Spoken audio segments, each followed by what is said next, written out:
Je suis choisie, l'amour même, l'amour du Père circule aux confins de la terre et dans les cœurs et dans mon cœur, parce que l'amour même, je deviens l'amour, parce que l'amour même, je deviens l'amour.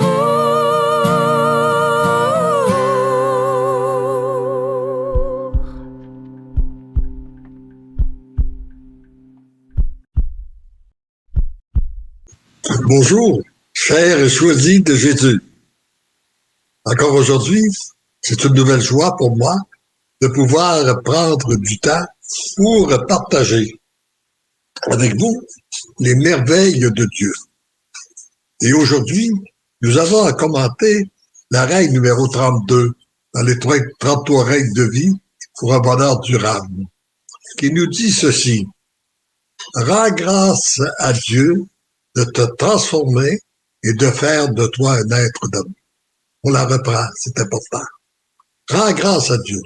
Alors, remercie Dieu continuellement de te transformer, de faire de toi un être d'amour.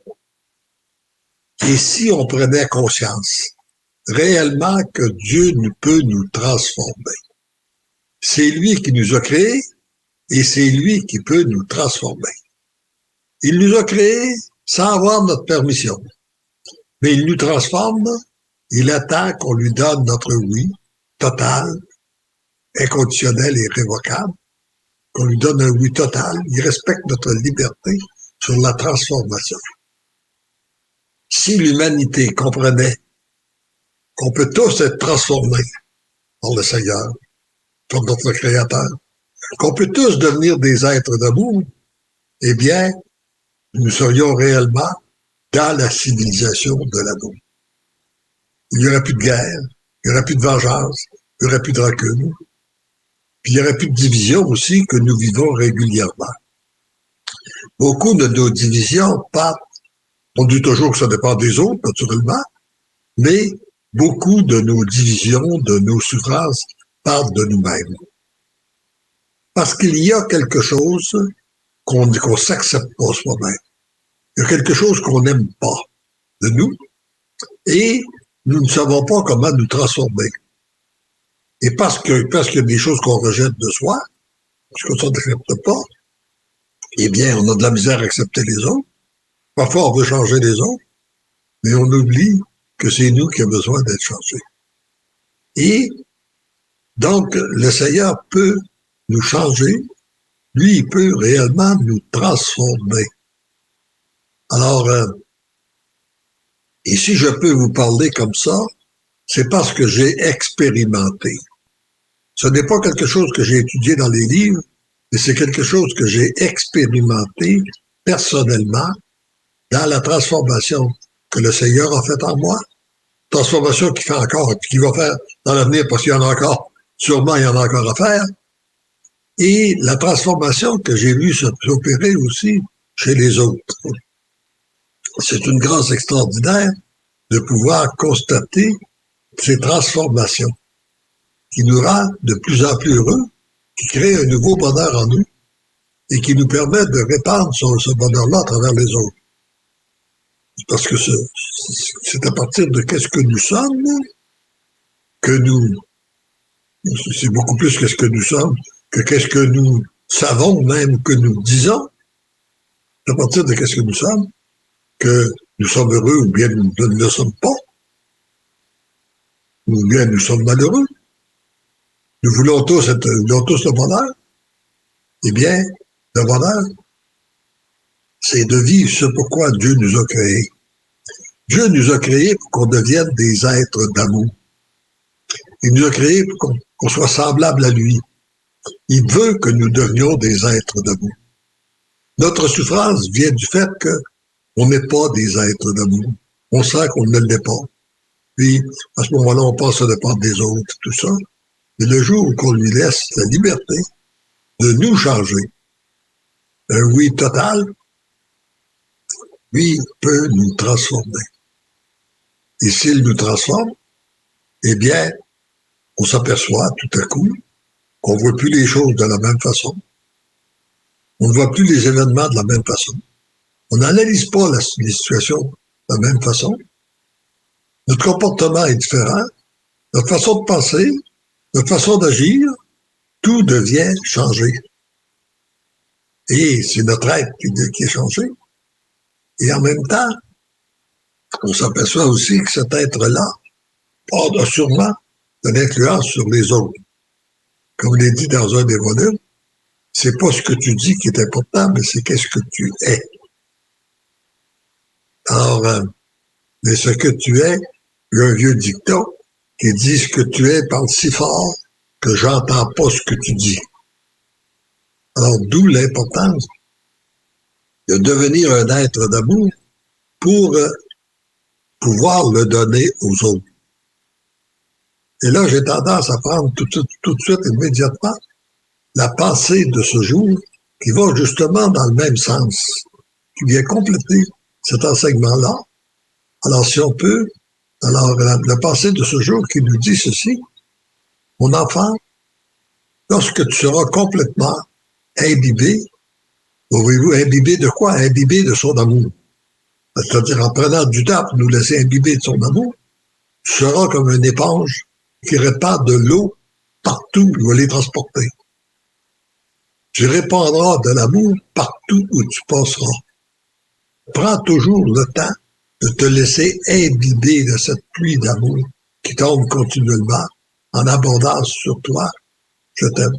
Alors, il y a une pluie qui tombe du ciel régulièrement. Le Seigneur veut nous transformer continuellement, veut nous changer continuellement. Et est-ce qu'on prend du temps? C'est pas prendre du temps avec lui. Et comme on l'a vu à différentes occasions, les temps les plus, il est sûr qu'il peut nous aider, il peut venir à notre aide, il peut nous transformer un peu tout le temps, peu importe où nous sommes, peu importe ce que nous faisons.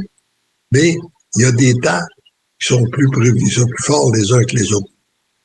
Et les temps les plus forts, c'est le temps lorsqu'on s'arrête. Lorsqu'on prend le temps d'être avec lui.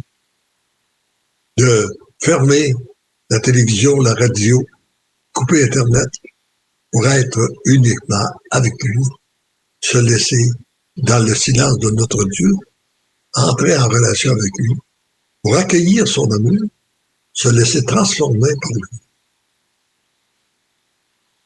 Il y a là, puis je pense que c'est un mouvement qui est de plus en plus, qu'on va vivre de plus en plus. Parce que nous sommes présentement dans une période, nous savons que nous vivons présentement dans une période où il y a trois grandes périodes. Il y a le grand retour de Jésus dans sa gloire qui nous emmène à un monde de jubilation. Mais lorsqu'on est transformé, c'est sûr que la jubilation va être plus complète quand Jésus va arriver sur cette terre. Mais déjà, il nous permet de le goûter avant. Alors, il y a des gens qui commencent à goûter la présence de Jésus, qui la goûtent de plus en plus, cette présence-là de Jésus à l'intérieur de nous. Il y en a d'autres qui sont dans la souffrance, dans la purification, dans les tribulations. Il y a beaucoup de monde, on en voit de plus en plus. Bon. Pourquoi être obligé de vivre ça?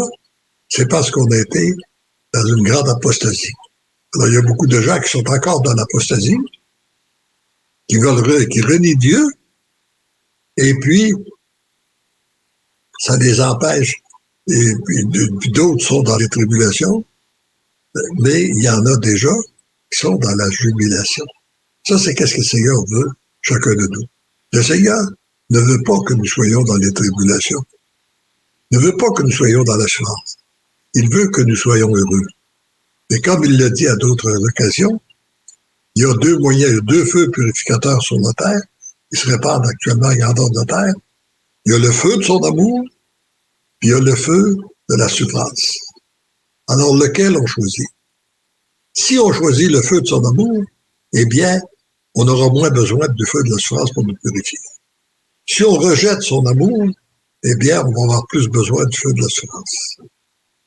Et souvent aussi, les deux feux se conjuguent en même temps sur la même personne pour un résultat plus rapide. Et c'est l'accueil que l'on fait de l'un comme de l'autre qui produisent des fruits.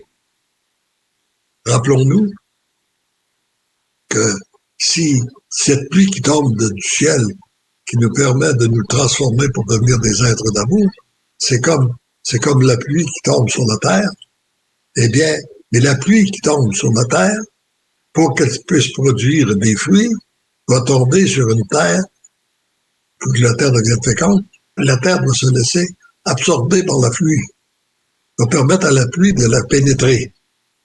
La pluie qui tombe sur le béton et la pluie qui tombe sur les pierres ne produit rien. C'est celle qui tombe dans la terre féconde qui se laisse transformer. Et c'est la même chose pour les souffrances qu'on vit actuellement. C'est que si on ne les accueille pas, eh bien, c'est de la pluie qui tombe sur la pierre. Et de la pluie qui tombe sur le béton, ça ne produit rien. Si on les accueille, cette pluie-là devient féconde. Cette pluie-là nous transforme.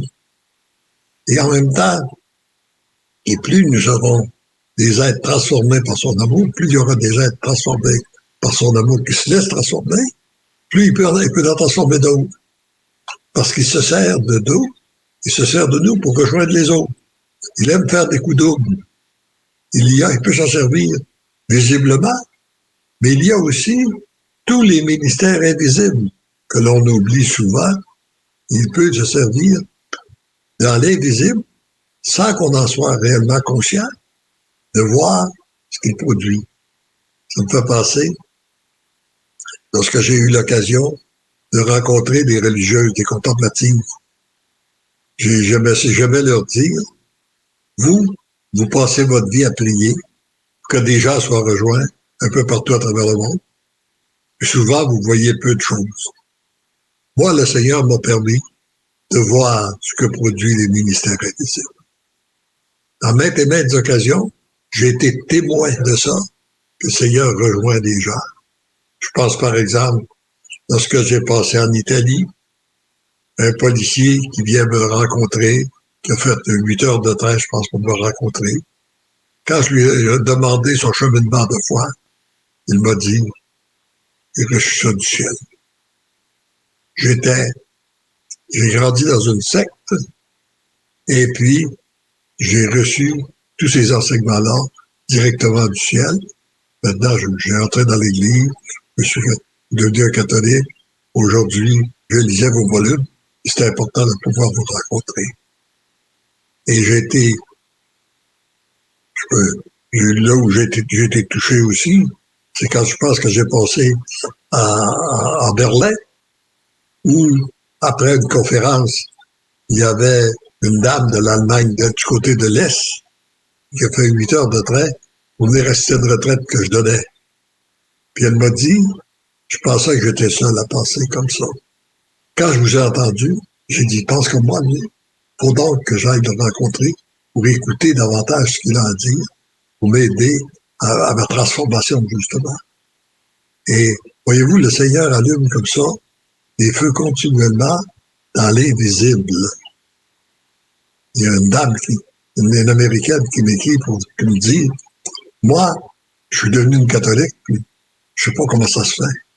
Parce que j'étais une femme du monde, j'avais, selon moi, ma vie allait bien, j'avais pas besoin de Dieu, je voulais rien savoir de l'Église. Mais un jour, je suis comme poussé pour rentrer dans une église. C'était tellement bon, c'était tellement délicieux que je suis retourné continuellement. Aujourd'hui, je suis devenu une grande croyante. Mes valeurs sont complètement changées. Puis je me demandais qu'est-ce qui s'est passé. J'ai compris, en lisant les volumes que vous avez été inspirés pour écrire, que j'ai bénéficié de prières de quelqu'un. Alors oui, plus il y a des gens transformés dans l'amour de Dieu, plus il y a des gens qui prient, plus le Seigneur répand son amour. C'est de cette façon-là que nous allons construire de plus en plus une véritable civilisation de l'amour. Heureux sommes-nous d'être sur cette voie qui nous conduit à la plénitude de l'amour. Heureux sommes-nous d'être témoins de l'agir de Dieu. Heureux sommes-nous, remercions-le d'être témoins, remercions-le de nous transformer, de transformer les autres. Plus on le remercie, plus on le loue, plus on est témoin de son agir. Et nous disons, et nous terminons en nous disant ce que nous aimons nous redire continuellement, parce que l'amour nous aime, nous devenons l'amour. Oui, parce que l'amour nous aime, nous devenons l'amour. Parce que l'amour nous aime, nous devenons l'amour. Amen. Je suis choisi, l'amour m'aime, l'amour du Père circule aux confins de la terre et dans les cœurs et dans mon cœur, parce que l'amour m'aime, je deviens l'amour, parce que l'amour m'aime, je